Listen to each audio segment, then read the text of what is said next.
السلام علیکم عزیز طلباء طالبات، ہماری 9th کلاس کی اسلامیات کا یہ 13واں لیکچر ہے، اور آج ہم سورۃ الانفال کی آیت نمبر 45 سے 48 پڑھیں گے۔ پہلے ہم اس کی تلاوت کر لیتے ہیں، اس کے بعد ہم اس کو دیکھتے ہیں۔ اعوذ باللہ من الشیطان الرجیم، بسم اللہ الرحمن الرحیم۔ يا أيها الذين آمنوا إذا لقيتم فئة فاثبتوا واذكروا الله كثيرا لعلكم تفلحون وأطيعوا الله ورسوله ولا تنازعوا فتفشلوا وتذهب ريحكم واصبروا إن الله مع الصابرين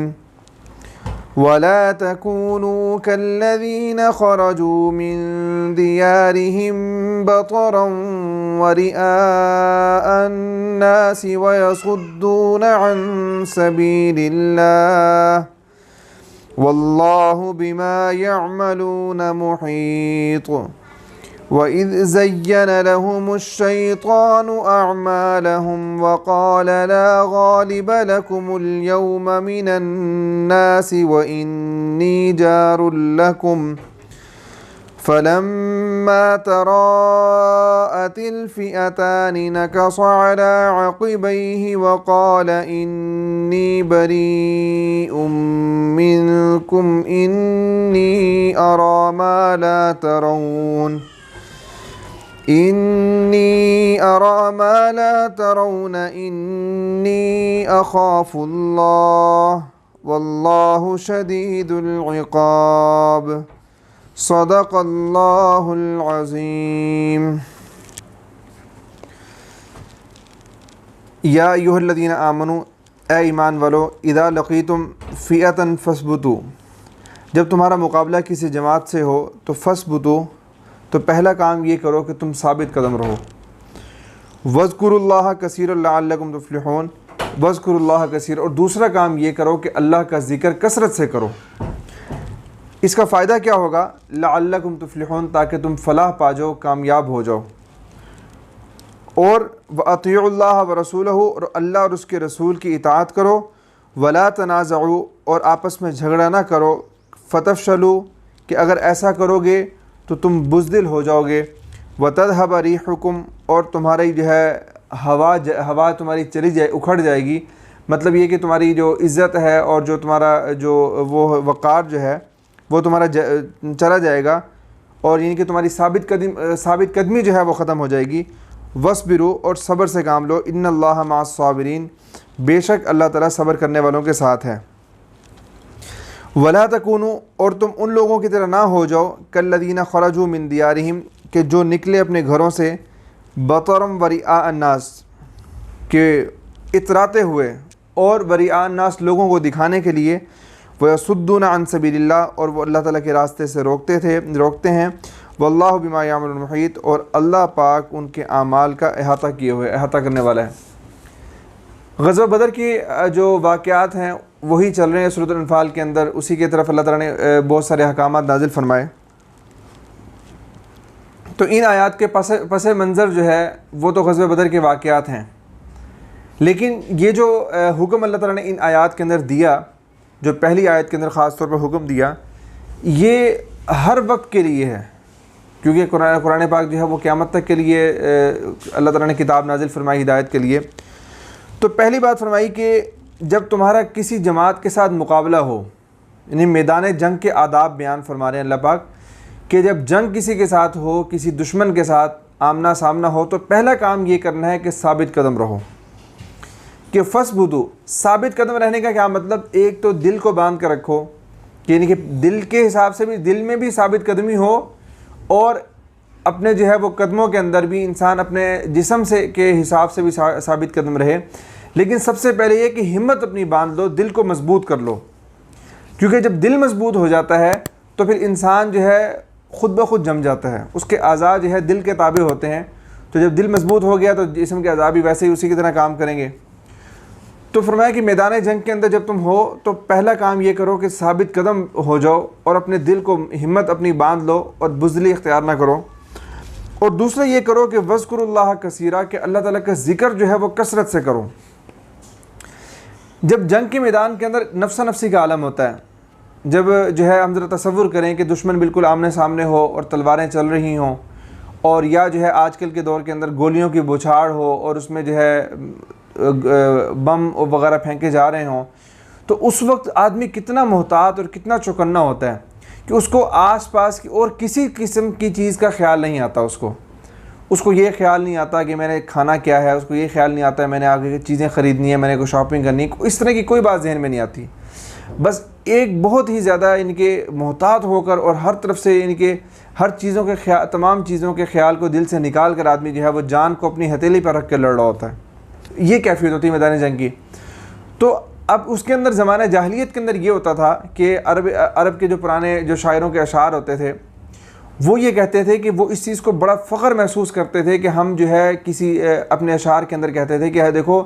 ہم اپنے فلاں محبوب کو اس وقت بھی یاد کر رہے تھے کہ جب ہمارے نیزے چل رہے تھے اور تلواروں کے ساتھ ہمارا مقابلہ ہو رہا تھا، یعنی کہ عین جنگ کی حالت میں ہم اپنے محبوب کو یاد کر رہے تھے۔ یعنی کہ اس کا مطلب ہوتا تھا، یہ بہت بڑا کارنامہ سمجھا جاتا تھا کہ دیکھو بالکل میدان جنگ کے اندر جہاں پر اتنا زیادہ خوف کا عالم ہو، وہاں پر بھی یہ شخص اپنے دوست کو یا اپنے کسی محبوب کو نہیں بھولا۔ ایک ان کا ایک جو ہے وہ ایک اپنا یعنی کہ اپنی کیفیت کو بیان کرنے کا ایک وہ طریقہ تھا۔ تو اللہ پاک یہ فرما رہے ہیں کہ جب عین میدان جنگ کی حالت ہو تو ایک مسلمان کے دل کے اندر، ایک مجاہد کے دل کے اندر اتنا زیادہ اللہ کی عظمت ہونی چاہیے، کہ اللہ کی محبت ہونی چاہیے کہ وہ جنگ کے اندر جب اس کی جان ہتھیلی پر ہو اور وہ میدان جنگ کے اندر لڑ رہا ہو تو اس وقت اللہ کا ذکر اس کی زبان پر جاری ہو، یعنی اس وقت بھی اللہ کو یاد کر رہا ہو کہ اللہ کی محبت اور اللہ کا ذکر ایسی چیز ہے کہ اللہ کی محبت کو اور بڑھا دیتا ہے۔ اور خاص طور پہ جب آدمی ایسی حالت کے اندر ہو اور پھر آدمی اللہ کا زبان سے ذکر کر رہا ہو اور اللہ اکبر کا نعرہ لگا رہا ہو، تو دل جو ہے دل کے اندر ایمانی قوت اور زیادہ بھر جاتی ہے۔ تو اللہ نے فرمایا کہ اللہ کو اس موقع کے اوپر بھی یاد کرنا ہے۔ اس سے معلوم ہوا کہ زندگی کے اندر ہمیں ہر جگہ پر، ہر مقام پر زندگی میں اللہ کا ذکر کو نہیں چھوڑنا چاہیے اور کثرت سے ذکر کرنا چاہیے۔ اور یہ ایسی کنڈیشن اگر آ جائے ہمارے سامنے کہ دشمن بالکل آمنے سامنے ہو، تو تب بھی اللہ پاک فرما رہے ہیں کہ اللہ کا ذکر کرتے رہو۔ جب اس حالت میں اللہ کا ذکر کرنا ضروری ہے تو عام حالت کے اندر جب ہم اپنے گھر کے اندر ہیں، اپنے روٹین کے کاموں کے اندر ہیں، تو اس وقت ہمیں اللہ کا ذکر کتنا زیادہ کرنا چاہیے، آپ خود اندازہ لگا لیں اس سے۔ تو فرمایا کہ اس کا اب فائدہ کیا ہوگا میدان جنگ میں جمنے کا اور جو ہے ذکر کرنے کا؟ فرمایا کہ لعلکم تفلحون، تاکہ تمہیں کامیابی ہو جائے، تم فلاح کو پا جاؤ گے، کامیاب ہو جاؤ گے۔ اور پھر آگے فرمایا کہ اصل جو چیز ہے، اصل جو میدان جنگ کے اندر دشمنوں سے مقابلہ کرنے کی، دشمنوں پر فتح حاصل کرنے کی جو روح جو ہے، اصل جو بنیاد ہے، وہ کیا ہے؟ اللہ اور اس کے رسول کی اطاعت۔ فرمایا کہ اللہ اور اس کے رسول کی اطاعت کرو اور آپس میں جھگڑے میں نہ پڑو، کہ اللہ اور اس کے رسول کی اطاعت جو ہے یہ ساری کے ساری دین کی ہماری بنیاد ہے۔ اور ولا تنازعوا، اور آپس میں نہ جو ہے وہ جھگڑا نہ کرو۔ آپس کے جو اختلافات ہیں، اس سے معلوم ہوا کہ آپس کے اختلافات کتنے نقصان دہ ہیں، کہ اللہ پاک فرما رہے ہیں کہ فتفشلوا، اگر اس طرح کرو گے تو فتفشلوا، تم جو ہے تم بزدل ہو جاؤ گے، وتذهب ريحكم،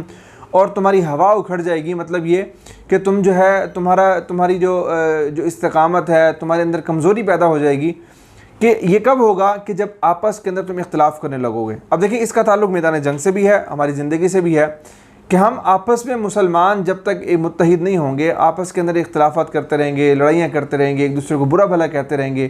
ایک دوسرے کی ٹانگیں کھینچتے رہیں گے، تو اللہ پاک فرما رہے ہیں کہ اس کے نتیجے میں تم کبھی بھی جو ہے وہ کامیاب نہیں ہو سکتے، تم استقامت میں اپنے پاؤں جما ہی نہیں سکتے۔ تو اس لیے ضروری ہے میدان جنگ کے اندر بھی اور عام حالات کے اندر بھی، عام زندگی کے اندر بھی ہم آپس کے اندر اختلافات نہ کریں، پیار محبت سے ہم رہیں اور اللہ اور اس کی رسول کی اطاعت کریں۔ کہ جو جنگ جو اللہ کے راستے کے اندر جو جہاد جو ہوتا ہے، جہاد جو ہے اس کے اندر فتح تبھی حاصل ہوتی ہے کہ جب اللہ کے احکامات 100% پورے ہو رہے ہوں، بہت زیادہ ساز و سامان ہو، ایٹم بم کی طاقت ہو، میزائل ہوں، اور جو ہے وہ مشین گنیں ہوں، جتنا مرضی اسلحہ ہو جائے، لیکن دشمنوں پر مدد، دشمنوں کے خلاف جو ہے مسلمانوں کے ساتھ اللہ کی مدد تب ہی آتی ہے کہ جب مسلمان جو ہے وہ اللہ اور اس کے رسول کی اطاعت کرنے والے ہوتے ہیں۔ اس لیے ایک صحابی جو ہے جو ایک جنگ کے موقع کے اوپر انہوں نے اپنے سارے لشکر والوں کو جمع کیا اور بالکل دشمن سے مقابلے سے پہلے، اور انہوں نے پوچھا، انہوں نے سوال کیا اپنے جو ہے لشکر والوں سے کہ کیا تمہارے اندر کوئی کبیرہ گناہ کرنے والا تو نہیں ہے؟ اگر کوئی کبیرہ گناہ کرنے والا ایسا شخص ہے کہ جو کبیرہ بڑے گناہ کرتا ہو تو وہ یہاں سے نکل جائے۔ تو تھوڑی دیر وہ خاموش رہے، تو کوئی بھی ساتھی اس میں ایسا نہیں تھا، نہیں نکلا وہاں سے جو اس طرح کا گناہ کرنے والا ہو۔ تو پھر انہوں نے کہا کہ اب اللہ کا نام لے کر دشمن کے اوپر ٹوٹ پڑو، اور وہ انہوں نے حملہ کیا، اللہ تعالیٰ نے فتح نصیب فرما دی۔ تو صحابہ کرام کی جتنے بھی جنگیں ہوئی ہیں نبی کریم صلی اللہ علیہ وسلم کے زمانے کے، وہ سارے کے سارے جو مجاہدین ہوتے تھے اور جو جہاد کرنے والے اور جو سپاہی جو ہوتے تھے، فوجی جو ہوتے تھے، وہ سارے کے سارے اللہ اور اس کے رسول کی اطاعت کرنے والے ہوتے تھے، گناہوں سے بچنے والے ہوتے تھے، اسی لیے اللہ پاک ان کو فتح دے دیتے تھے۔ آج ہم یہ سمجھتے ہیں کہ ہمارے پاس ساز و سامان زیادہ ہوگا، ہمارے پاس ایٹم بم ہوگا، یہ چیزیں ہوں گی تو ہم کامیاب ہو جائیں گے، ایسی بات نہیں ہے۔ اگر یہ ساری چیزیں ہوں یا نہ ہوں، اللہ کی مدد کا اس سے کوئی تعلق نہیں ہے۔ اگر ہوں گی تو بھی ٹھیک ہے، نہیں ہوں گی تو بھی، لیکن اگر مسلمان اللہ اور اس کے رسول کی بات ماننے والے ہوں گے نا، تو اللہ تعالیٰ اپنی مدد کے لیے فرشتے اتار دیں گے، اللہ تعالیٰ ان کو جو ہے فتح نصیب فرما دیں گے۔ تو یہی بات فرمائی کہ اللہ اصل بات کیا ہے، اللہ اور اس کے رسول کی اطاعت۔ اور آگے جو ہے نا یہ فرمایا کہ تم ان لوگوں کی طرح نہ ہو جاؤ کہ جو نکلے تو تھے کہ بڑے تکبر کرتے ہوئے لوگوں کو دکھانے کے لیے، اور لیکن وہاں جا کر جس طرح ہم نے پیچھے تفصیل سے پڑھ لیا کہ جو منافقین تھے وہ رستے کے اندر ہی انہوں نے جو ہے وہ وہاں سے واپس ہو گئے اور غزوہ بدر کے اندر وہ شریک نہیں ہوئے۔ تو اللہ پاک نے فرمایا کہ لوگوں کو دکھانے کے لیے اور اتراتے ہوئے تم نہ نکلو، بلکہ آدمی جو اللہ کے راستے میں جا رہا ہے اور جہاد کے اندر دشمن سے مقابلے کرنے کے لیے، تو اس کے اندر اس کا اخلاص یہ ہونا چاہیے کہ بس وہ صرف اور صرف اللہ کی رضا کو اپنے سامنے رکھیں۔ اس سے اگلی آیت کے اندر فرمایا کہ یہ ایک اور واقعہ پر اس کا ہم ترجمہ دیکھ لیتے ہیں۔ فرمایا کہ وَإِذْ زَيَّنَ لَهُمُ الشَّيْطَانُ أَعْمَالَهُمْ، اور جب شیطان نے ان کے لیے ان کے اعمال کو مزین کر کے دکھایا، خوبصورت کر کے دکھایا، اور وقالا، اور کہا کہ لا غالب لکم اليوم من الناس، کہ آج کے دن تم پر کوئی غالب نہیں آ سکتا، وَإِنِّي جَارٌ لَكُمْ، اور میں تمہارا رفیق ہوں، میں تمہارا پڑوسی ہوں۔ جار کہتے ہیں پڑوسی کو، ہمسائے کو بھی کہتے ہیں۔ فلما تراءت الفئتان، پس جب دونوں فوجیں آپ آمنے سامنے ہوئیں، تو نکص علی عقبیہ، تو وہ جو ہے وہ اپنے الٹے پاؤں جو ہے وہ ان کے الٹے پاؤں کے بل اپنے جو ہے واپس ہو گیا، اور وقال، اور کہنے لگا کہ انی بریء منکم، کہ میں تم سے بری ہوں، میرا تم سے کوئی واسطہ نہیں ہے۔ انی ارا ما لا ترون انی اخاف اللہ، انی ارا ما لا ترون، میں وہ چیز دیکھ رہا ہوں جو تم نہیں دیکھ رہے۔ انی اخاف اللہ، میں اللہ سے ڈر رہا ہوں، مجھے اللہ سے خوف ہے۔ واللہ شدید العقاب، اور اللہ جو ہے وہ سخت عذاب دینے والا ہے۔ یہ ایک اس کا واقعہ جو ہے جس طرح آیات سے بھی ہمیں معلوم ہوا کہ اللہ پاک فرما رہے ہیں کہ شیطان نے ان کے اعمال کو مزین کر کے دکھایا۔ غزوہ بدر میں جب ابو سفیان نے پیغام بھیجا کہ میرے لشکر کو جو ہے میرے قافلے کو خطرہ ہے، تو اس وقت جو ہے وہ سارے کے سارے لوگ اکٹھے ہو کر تیار تو ہو گئے کہ ایک دم کے لیے اس قافلے کو بچانے کے لیے، لیکن ان کے اندر ایک ڈر تھا کہ وہ یہ کہ ہم یہاں سے سارے کے سارے چلے جائیں گے مدینہ کی طرف، تو اب جو وہاں آس پاس کے جو قبائل تھے، خاص طور پہ بنو بکر ایک قبیلہ تھا، وہ قریش مکہ کا دشمن تھا، تو انہوں نے کہا کہ اگر ہم اپنے گھروں کو چھوڑ دیں گے تو ہماری غیر موجودگی کے اندر وہ لوگ ہمارے گھروں پر حملہ کر کے ہماری عورتیں ہیں، ہمارے بچے ہیں، ہمارے مال و اسباب ہیں، سامان، اس کو نقصان پہنچائیں گے اور لوٹ مار کر لیں گے۔ تو ابھی اس کشمکش کے اندر تھے، پریشانی کے عالم میں کہ ہم جائیں یا نہ جائیں، اور یہ خطرہ تھا کہ شیطان جو ہے انسانی شکل کے اندر، وہ سراقہ بن مالک ایک بہت بڑا سردار تھا، وہ بعد میں خیر مسلمان ہو گئے، تو اس کی شکل کے اندر ایک جو ہے وہ شیطان ظاہر ہوا، اور ساتھ اس کے ایک لشکر تھا، اور بڑی جو ہے وہ ہتھیاروں کے سمیت ایک جماعت تھی اس کے ساتھ۔ تو وہ کہنے لگا کہ کیا بات ہے، تم کیوں پریشان ہو؟ تو انہوں نے کہا کہ ہمیں اسی طرح جو ہے وہ یہ مسئلہ ہے۔ تو سراقہ بن مالک کی بڑی عزت تھی، لوگ اس کو بڑا معتبر سمجھتے تھے کہ بڑا مشہور سردار تھا وہ۔ تو اس نے دو باتیں وہاں پر، حالانکہ وہ سراقہ بن مالک نہیں تھا تو بلکہ وہ شیطان تھا، تو اس نے یہ کہا کہ لا غالب لکم اليوم من الناس، ایک جملہ تو اس نے یہ کہا کہ آج کے دن لوگوں میں سے کوئی تم پر غالب نہیں آ سکتا۔ یہ کتنی بڑی بات کر رہا ہے وہ، کہ آج بس یعنی کہ میں تمہاری قوت کا، یعنی کہ اس نے اس انداز میں کہا کہ میں مسلمانوں کے لشکر کو دیکھ چکا ہوں اور تمہیں بھی دیکھ رہا ہوں کہ تمہاری آج تم ہر حال میں تم غالب آؤ گے۔ اور دوسرا اس نے جو کہا، جو دوسرا ان کو خطرہ تھا کہ آس پاس کے جو قبائل ہیں وہ حملہ نہ کر دے، کہا کہ انی جار لکم، میں تمہارا حمایت والا ہوں، میں تمہارا پڑوسی ہوں،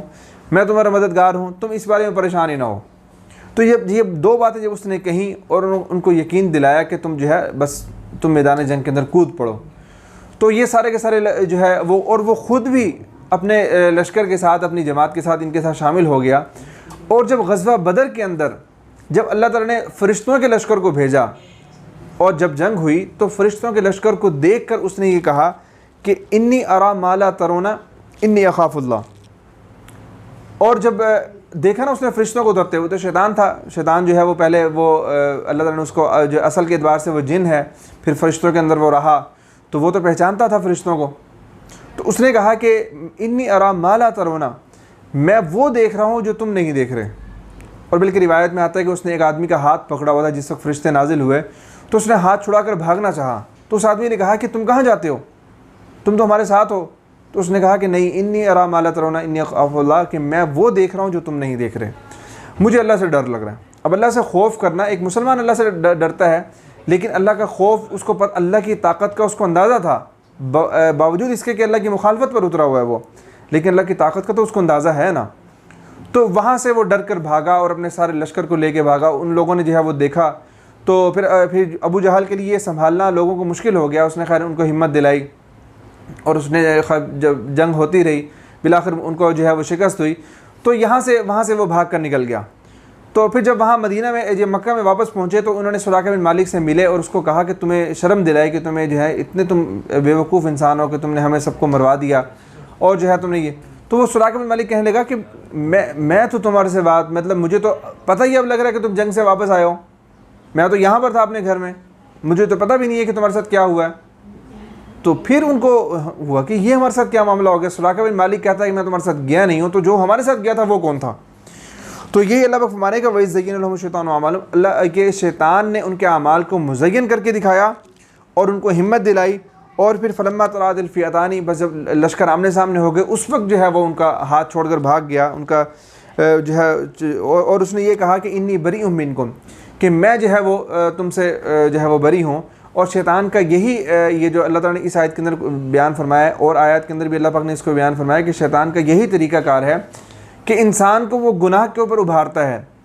جب انسان گناہ کے اندر پھنس جاتا ہے، اس گناہ کے اندر اتر جاتا ہے، گناہ کو اختیار کر لیتا ہے، تو پھر وہ کہتا ہے کہ انی بریء منک، کہ میں تم سے بری ہوں، اب میرا تمہارا کوئی جو ہے وہ۔ اور قیامت والے دن بھی یہ جو شیطان ایسے ہی کہے گا، جب لوگ سارے جمع ہو جائیں گے تو وہ کہے گا فلا تلومونی ولوموا انفسکم، کہ مجھے ملامت نہ کرو، اپنے آپ کو ملامت کرو، مجھے آر نہ دلاؤ کہ میں نے تو تمہارے گلے کے اندر کوئی رسی نہیں ڈالی ہوئی تھی۔ تو اس لیے جو ہے اس نے اب بھی یہاں پر یہ کہا کہ میں تم سے بری ہوں، میرا تمہارا کوئی تعلق نہیں۔ تو اور کہا کہ میں وہ چیزیں دیکھ رہا ہوں جو تم نہیں دیکھ رہی، ان کے اللہ کی مدد فرشتوں کی صورت میں نازل ہو گئی ہے۔ تو یہ ہمارا آج کا جو آیات تھیں، تو اس میں مشکل الفاظ ہمارے پاس فَاثْبُتُوا، فا کا مطلب ہوتا ہے تو تم ثابت قدم رہو، تو فتفشلوا، پس تم جو ہے نا ہمت ہار جاؤ گے، تفشلوا کا مطلب تم ہمت ہار جاؤ گے، بطرن اتراتے ہوئے، نقص علیہ کہ بھئی وہ الٹے پاؤں پھر گیا۔ جب اس نے دیکھا نا کہ اللہ تعالیٰ کی مدد فرشتوں کی صورت میں نازل ہو رہی ہے، تو اس نے کہا فرشتوں سے کون مقابلہ کرے، جار معاون اور حمایتی تراعت آمنے سامنے ہوئے۔ تو ہمارے پاس دو سوال ہیں، کفار کے ساتھ مقابلے کی صورت میں مسلمانوں کو کون سے کام کرنے اور کن باتوں سے بچنے کا حکم دیا گیا۔ تو یہ پہلی جو آیت جو ہے اس کے اندر، دو آیتوں کے اندر اللہ تعالیٰ نے اس کو وضاحت سے بیان فرمایا کہ پہلی بات تو یہ فرمائی کہ ثابت قدم رہو اور اللہ کا ذکر جو ہے وہ کثرت سے کرو، اور پھر اللہ اور اس کے رسول کی اطاعت کرو اور آپس میں اختلافات نہ کرو۔ تو دوسرا جو ہے اور کن باتوں سے بچنے کا حکم فرمایا کہ آپس میں اختلافات نہ کرو، کہ اور جو ہے فتفشلوا، اس کا نقصان بھی بتایا کہ اگر آپس میں اختلاف کرو گے تو تم بزدل ہو جاؤ گے اور تمہاری جو ہے وہ استقامت ختم ہو جائے گی۔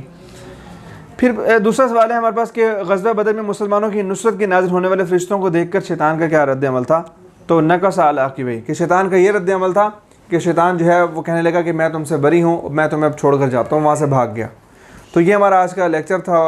امید آپ کو سمجھ آیا ہوگا۔ انشاءاللہ نیکسٹ لیکچر کے اندر ہم اگلی آیات جو ہے وہ پڑھیں گے۔ بہت شکریہ۔